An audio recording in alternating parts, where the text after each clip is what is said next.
अस्सलाम वालेकुम, this is doctor Wasim. कैसे हैं आप सब? ठीक हैं, फिट है? नई एपिसोड के साथ आपकी खिदमत में हाजिर हैं। हज़रत वासिफ अली वासिफ रहमतुल्लाह का बड़ा प्यारा जुमला है कि परेशानी हालात की वजह से नहीं, ख्यालात की वजह से होती है। तो आज का जो हमारा टॉपिक है वो ओवर थिंकिंग है। हमारे साथ मौजूद हैं डॉक्टर नफीसा जो कि क्लिनिकल साइकोलॉजिस्ट हैं। अस्सलाम वालेकुम, कैसी हैं आप? ठीक हैं। सबसे पहले तो सुनने वालों को ये बताएं कि ये ओवर थिंकिंग है क्या? ओके, अगर हम ओवर थिंकिंग पे बात करें तो मैं इसको बहुत ही इजी अल्फाज में डिफ़ाइन करूँगी। Repetitive unproductive thoughts that is unnecessary. ऐसे ख्यालात किसी भी प्रॉब्लम के हवाले से जो कि बार बार आती हैं, जो किसी मसले के हल के लिए नहीं होती, बार बार वो थॉट्स आती है जिससे टाइम भी वेस्ट होता है, एनर्जी भी वेस्ट होती है और हमें कोई प्रोडक्टिव रिजल्ट भी नहीं मिलता। तो ये ओवर थिंकिंग को हम इस तरह डिफ़ाइन कर सकते हैं। ठीक है। अच्छा, तो ये बताएं कि ये जो ओवर थिंकिंग है जिनका कोई फायदा नहीं होता, तो ये हमारी रोजमर्रा की जिंदगी को कैसे मुतासिर करती है? देखिए, जब बिल्कुल हम एक चीज़ के बारे में बार बार सोचते हैं, इंसान की नेचर ही ऐसी है कि अगर वो एक चीज़ पे ज़्यादा सोच रहा है तो वो नेगेटिव टर्म्स पे जाएगा, नेगेटिविटी की तरफ जाएगा।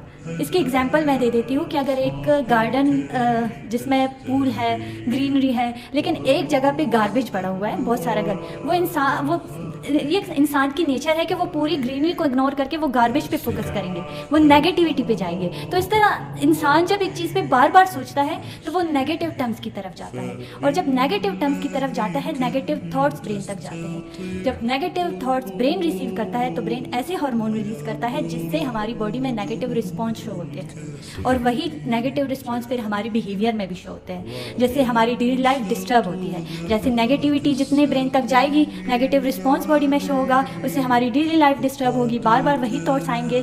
डेली लाइफ में अपने काम पे फोकस नहीं कर पाएगा एक इंसान, बार बार वही ख्याल तंग करेंगे, इरिटेशंस होगी, मूड लो होगा, डिप्रेस हो जाएगा। तो ये सारे सिम्टम्स आ जाते हैं ओवर थिंकिंग की वजह से। तो ये ओवर थिंकिंग का हमारे जो रिलेशनशिप्स हैं, जो हमारे ताल्लुकात हैं, या जो हमारी मेंटल हेल्थ है, इसको ये कैसे इम्पेक्ट करती है, ये ज़रूर बताइएगा, क्योंकि ये सवाल ज़रूरी है। हमारे पास बहुत सारे लोग ऐसे आते हैं कि ओवर थिंकिंग की वजह से उनके जो ताल्लुकात है ना लोगों के साथ, वो बड़े इफेक्ट हो रहे थे। इसको ज़रा आप एड्रेस करें। देखिए, मेरे पास जितने भी क्लाइंट्स आते हैं, चाहे वो एंजाइटी के हों, डिप्रेशन के हों, एक सिम्टम मेन होता है सब में। जितने भी साइकोलॉजिकल इश्यूज के हवाले से लोग आते हैं उनमें ओवर थिंकिंग मस्ट होती है। यानी कि सब में वो एक चीज़ जी, एक चीज़ कॉमन होती है सब में। जब वो ओवर थिंकिंग करते हैं, नेगेटिव थॉट्स ब्रेन तक जाते हैं, ब्रेन नेगेटिव रिस्पॉन्स करता है। जैसे अगर एग्जांपल मैं दूँ, एक बंदा बिजनेस स्टार्ट कर रहा है, वो बिज़नेस स्टार्ट कर रहा है और वो ये सोच रहा है कि मैं क्या करूँगा, कैसे करूँगा, नुकसान ना हो जाए। अब यहाँ पे हेल्दी थॉट्स और अनहेल्दी थॉट्स में एक बंदा डिफ्रेंशिएट नहीं कर पाता। वो समझता है कि अगर मैं किसी भी प्रॉब्लम पे ज़्यादा सोचूंगा तो मुझे एक की सॉल्यूशंस मिलेगी, लेकिन यूजुअली ऐसे नहीं होता। क्योंकि अगर आपने एक चीज़ पे ज़्यादा सोचोगे, अगर आप हेल्दी थॉट्स करोगे तो आप डायरेक्ट सॉल्यूशन तक पहुंच जाओगे, लेकिन अगर आप ओवर थिंकिंग करोगे, बार बार उस चीज़ पे सोचोगे, तो फिर आप जो है ना अनहेल्दी थॉट्स आपके माइंड तक जाएंगे जो कि नेगेटिव रिस्पॉन्स शो करेंगे, जिससे मेंटल इलनेस होती है। जितने भी क्लाइंट्स आते हैं उनका यही मेन सिम्टम्स यही है कि वो बार बार सोचते हैं अपने फ्यूचर के हवाले से, अपने पास्ट के एक्सपीरियंस पे, प्रेजेंट में नहीं रहते, जिनकी वजह से उनको मेंटल इलनेस होती है।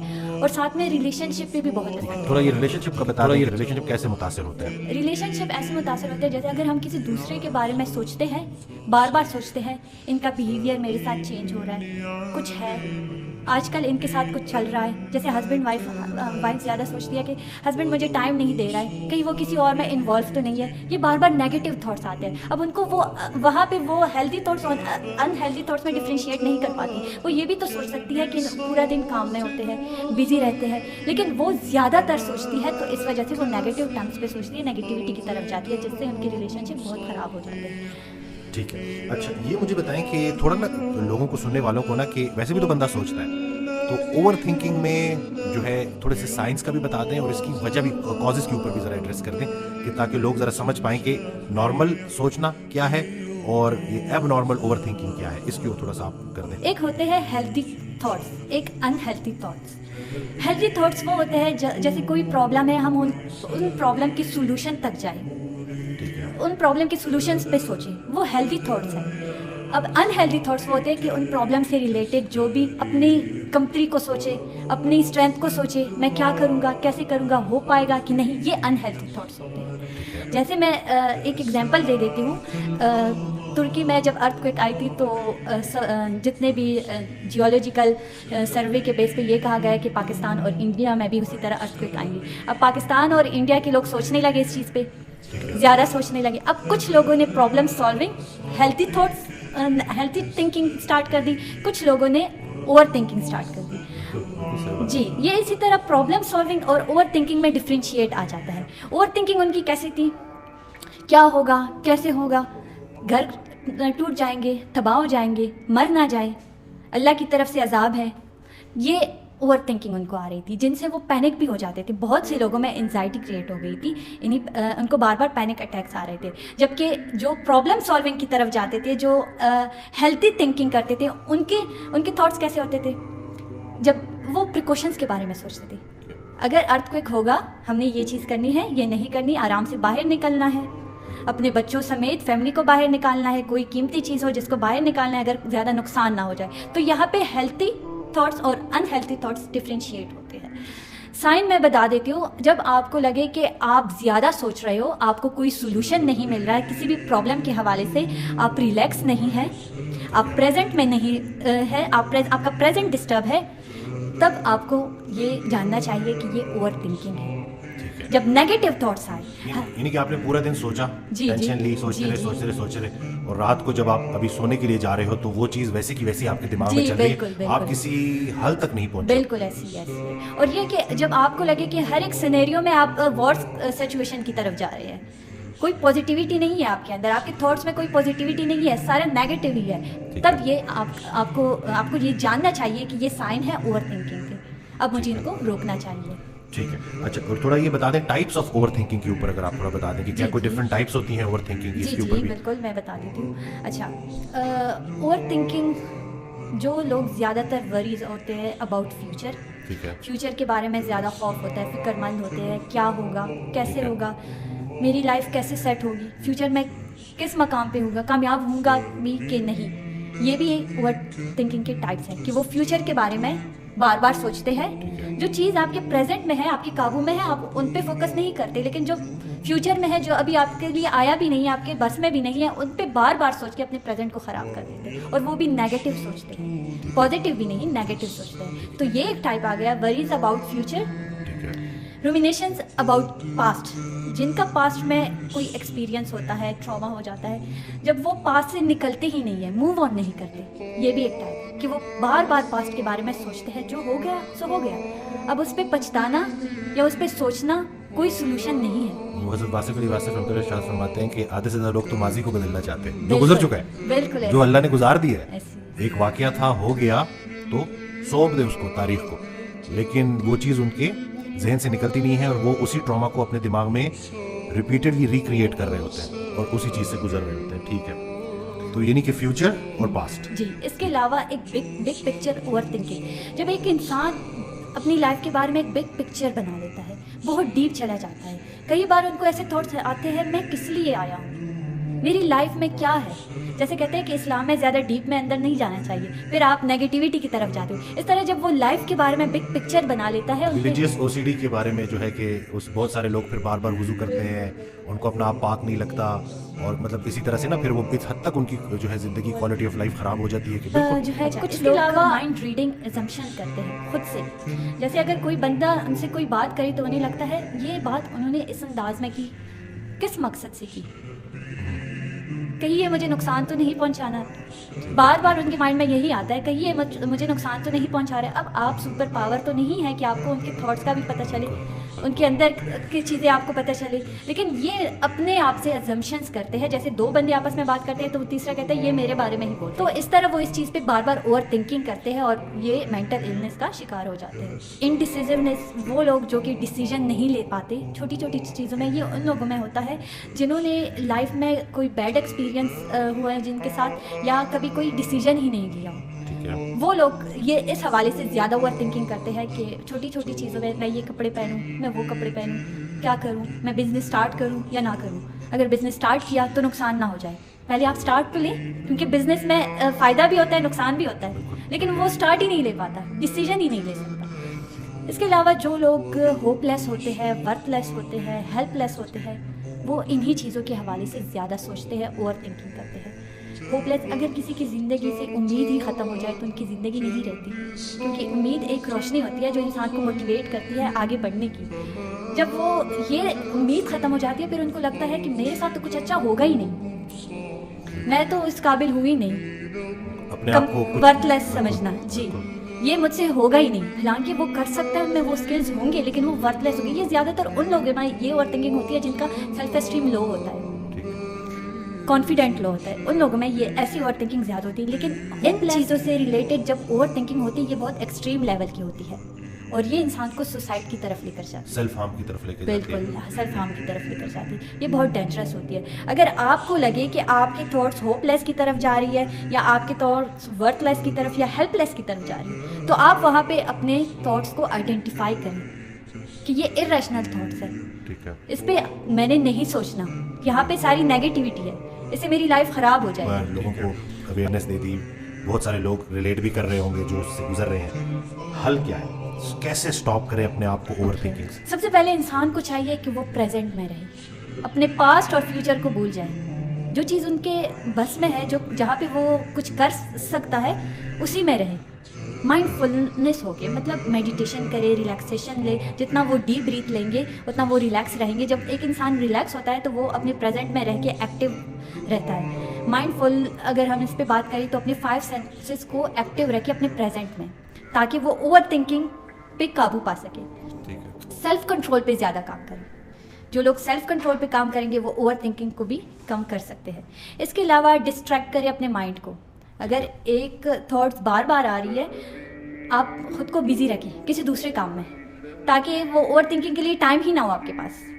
बिजी रहे, एक्सरसाइज किया करें, क्योंकि एक्सरसाइज से ऐसे हार्मोन रिलीज होते हैं जिससे हमारी बॉडी, हमारा माइंड बिल्कुल रिलैक्स होता है। जब तक वो नेगेटिव थॉट्स ब्रेन तक नहीं जाते तब तक हमारा माइंड रिलैक्स होता है, लेकिन जब वो ओवर थिंकिंग स्टार्ट होती है, ब्रेन तक नेगेटिव मैसेज आता है, फिर वही सिचुएशन आ जाती विशियस है। साइकिल फिर स्टार्ट हो जाता है और फिर उससे बिल्कुल ये नहीं कि प्रेजेंट में रहे।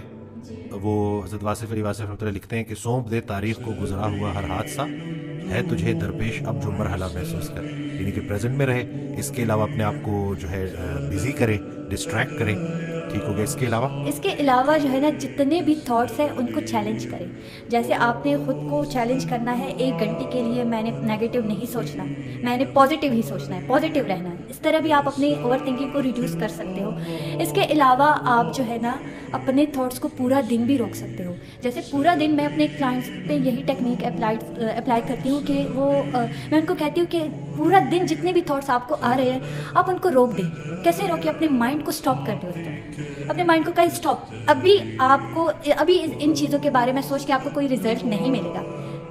एक उम्मीद के साथ आपने अपनी ओवर थिंकिंग को स्टॉप करनी है। ये उम्मीद देनी है कि रात को मैं इन सब चीज़ों पे सोचूंगा, लेकिन अभी दिन के वक्त नहीं, क्योंकि दिन के वक्त अगर मैं इन पे सोचने लगा ना तो कोई रिजल्ट मिलेगा बल्कि मेरा दिन भी ख़राब होगा। अब वो पूरा दिन बार बार वो थॉट्स आएगी उनको, लेकिन वो स्टॉप करेंगे। बार बार इन थॉट्स को आपने स्टॉप करना है और फिर साथ में डीप ब्रीथ भी लेनी है। डीप ब्रीथ का तरीका भी मैं उनको बता देती हूँ कि कैसे आपने लेनी है। नाक के ज़रिए आपने ब्रीथ इनहेल करना है, लेकिन आपने साथ में ये भी इमेजिन करना है, ये भी पॉजिटिव मैसेज ब्रेन तक पहुंचाना है कि आप बाहर से हौसला, हिम्मत, ताकत, पॉजिटिविटी अंदर लेकर जाएं।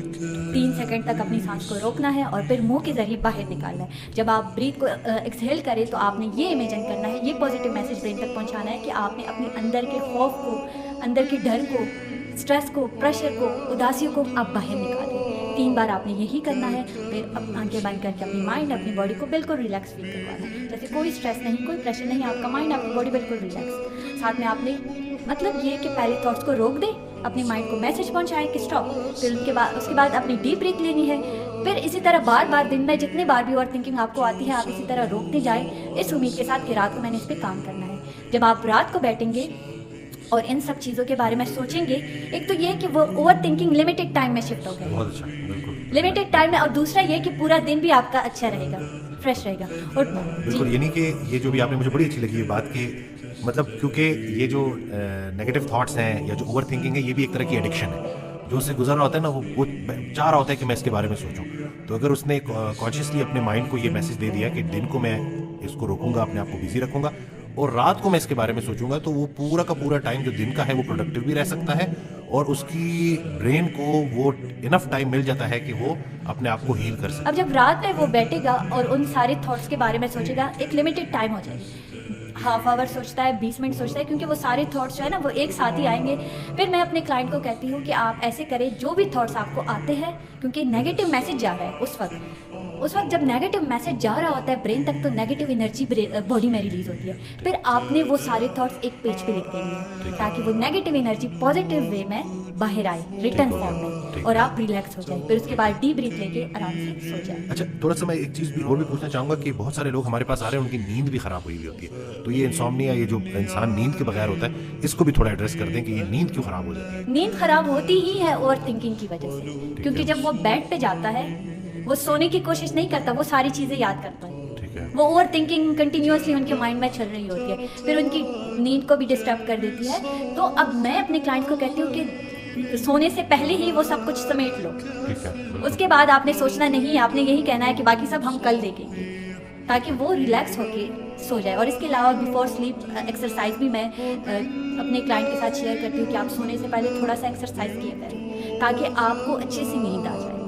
जितने भी स्लीप रिलेटेड इश्यूज होते हैं क्लाइंट को, मैं उनके साथ एक्सरसाइज शेयर करती हूँ कि आपने इस तरह की एक्सरसाइज बैठ के ही आपने वो एक्सरसाइज करनी है, अपने माइंड को, अपनी बॉडी को रिलैक्स करके सो जाना है। डॉक्टर फिजा, आपने अभी ब्रीदिंग के ऊपर बात की, तो थोड़ा अगर टेक्निक्स के ऊपर बात कर लें कि किस तरह से हम ओवर थिंकिंग से निकल सकते हैं। कि सबसे पहले तो थॉट स्टॉप या थॉट ब्लॉक टेक्निक्स मैंने बता दिया कि कैसे दिन के वक्त आपने अपने थॉट्स को रोकना है। इसके अलावा कुछ लोग ये कंप्लेन करते हैं कि ये थॉट्स अनकंट्रोलेबल होते हैं, ये हमारे कंट्रोल में नहीं होते, बार बार आते हैं। तो उनको मैं एक बेस्ट टेक्निक देती हूँ और वो उन पे काम भी करते हैं और उनको इससे बेनिफिट भी मिलता है, रबर बैंड टेक्निक। मैं उनको कहती हूँ कि आप एक बैंड ले लें, रबर बैंड अपनी कलाई में पहन लें, सॉफ्ट सा हो ताकि आपको ज़्यादा तकलीफ ना हो। जब भी ऐसे थॉट्स चल रही होती है और आपको लगता है ये मेरे कंट्रोल में नहीं है, आप उस बैंड को खींचे, अपनी कलाई में पहने हुए बैंड को खींचे और फिर छोड़ दें। हाथ में पेन होगा, वहाँ पे माइंड में जो चल रहा होता है डाइवर्ट हो जाता है, फोकस माइंड का डाइवर्ट हो जाता है, उस पेन पे आ जाता है, और उस दौरान आप अपने थॉट्स को इजीली स्टॉप कर सकते हो। अपने ब्रेन तक ये मैसेज पहुंचा सकते हो कि अभी मैंने इन चीज़ों के बारे में नहीं सोचना, रात को सोचना है। तो ये टेक्निक्स मैं अपने क्लाइंट्स को बताती हूँ कि आप लोगों ने। ठीक है, इसके अलावा आप मेडिटेशन यूज़ कर सकते हैं। आप जो है ना अपने 5 सेंसेस के ज़रिए अपने प्रेजेंट पे फोकस कर सकते हैं। मैं ज़्यादातर PMRT भी करवाती हूँ, मसल रिलैक्सेशन थेरेपी, क्योंकि एक इंसान जो है ना जब तक वो रिलैक्स नहीं होंगे, उनका माइंड, उनकी बॉडी रिलैक्स नहीं होगी, तो वो अपने ओवर थिंकिंग पे फोकस नहीं कर पाता, ना ही आइडेंटिफाई कर पाता है कि मेरे थॉट्स पॉजिटिव है या नेगेटिव है। तो पहले मैं उनको PMRT भी करवाती हूँ, मसल रिलैक्सेशन थेरेपी करवाती हूँ, उनसे उनका माइंड, उनकी बॉडी बिल्कुल रिलैक्स हो जाती है। फिर उनको कहती हूँ कि दिन में 1-2 बार इनको किया करें ताकि आपके लिए आसानी हो ओवर थिंकिंग को कंट्रोल करने की। तो और माशाल्लाह से बहुत से अच्छे फीडबैक आते हैं, वो तो हम देख रहे हैं जी, बहुत से अच्छे फीडबैक आते हैं। वो यही कहते हैं कि इनसे काफ़ी फ़र्क पड़ता है हमें, मतलब हम अपने थॉट्स पे कंट्रोल कर पाते हैं, अपने सेल्फ कंट्रोल पे काम कर रहे हैं। तो इस तरह आहिस्ता आहिस्ता उनकी ओवर थिंकिंग रिड्यूस होगी और आखिर में ख़त्म हो जाएगी। ठीक है, इसके अलावा जो है टेक्निक्स के अलावा अगर कोई आखिर में आप कोई बात ऐड करना चाहें उन सब लोगों के लिए जो इस प्रॉब्लम से गुजर रहे हैं, कोई अगर थोड़ा सा होपफुल सी या पुरुमीद करने वाली बात हो ताकि लोगों का फ़ायदा हो, तो आप अगर कुछ ऐड करना चाहें। मैं सबसे पहले सारे लोगों को मैं इसी वजह से इस टॉपिक पे बात करना चाह रही थी, क्योंकि बहुत से लोग समझते हैं कि अगर हम एक चीज़ पे ज़्यादा सोचेंगे तो हम प्रोडक्टिव रिजल्ट पे जाएंगे, लेकिन ऐसे नहीं होता। मैं यही कहूँगी कि आप लोग अपने थॉट्स को आइडेंटिफाई करें कि आपके थॉट्स हेल्थी है कि नहीं है। अगर वो नेगेटिव थॉट्स की तरफ जा रहे हैं, नेगेटिव सिनेरियो की तरफ जा रहे हैं, तो उन पे काम करना स्टार्ट कर दें, क्योंकि ये चीज़ जो है ना ये बाद में मेंटल इलनेस आपको हो सकती है। इस पे आप काम करें, और कोई भी चीज़ इम्पॉसिबल नहीं है। जो ओवर थिंकिंग करते हैं उन्हें लगता है कि ये चीज़ ख़त्म नहीं होगी, लेकिन ऐसा नहीं है। अगर इस पे एक चीज़ मैं और भी आपसे पूछना चाहूँगा उन लोगों के लिए, जैसे एक दफ़ा मेरे पास एक पेशेंट आई, उनको डायबिटीज़ भी थी, ब्लड प्रेशर भी था, हाइपरटेंसिव भी थी वो।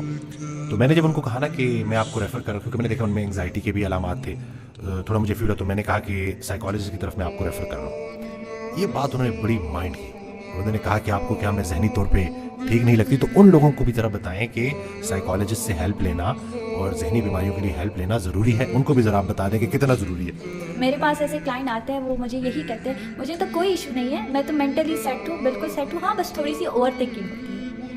ये चीज़ जो है ना, अब स्टार्ट में ओवर थिंकिंग है, ये फिर आपको मेंटल इलनेस की तरफ लेकर जाती है। जो है ना, मैं अब इस पे क्लियर करती हूँ, मैं यही बता देती हूँ कि कभी कभी मुझे खुद भी ज़रूरत होती है, ऐसे थोड़े बहुत मसले होते हैं तो मैं खुद भी गाइडलाइंस ले सकती हूँ। डॉक्टर को भी डॉक्टर की जरूरत जी पड़ती है। बिल्कुल ऐसी है, बिल्कुल, क्योंकि ये नेचर है, इंसान को प्रॉब्लम फेस करते हैं इंसान, उनकी लाइफ में ऐसा कुछ आ जाता है जहाँ पे वो स्टक हो जाता है। अब वहाँ पे किसी एक की हेल्प की ज़रूरत होती है उसको मूव करने के लिए।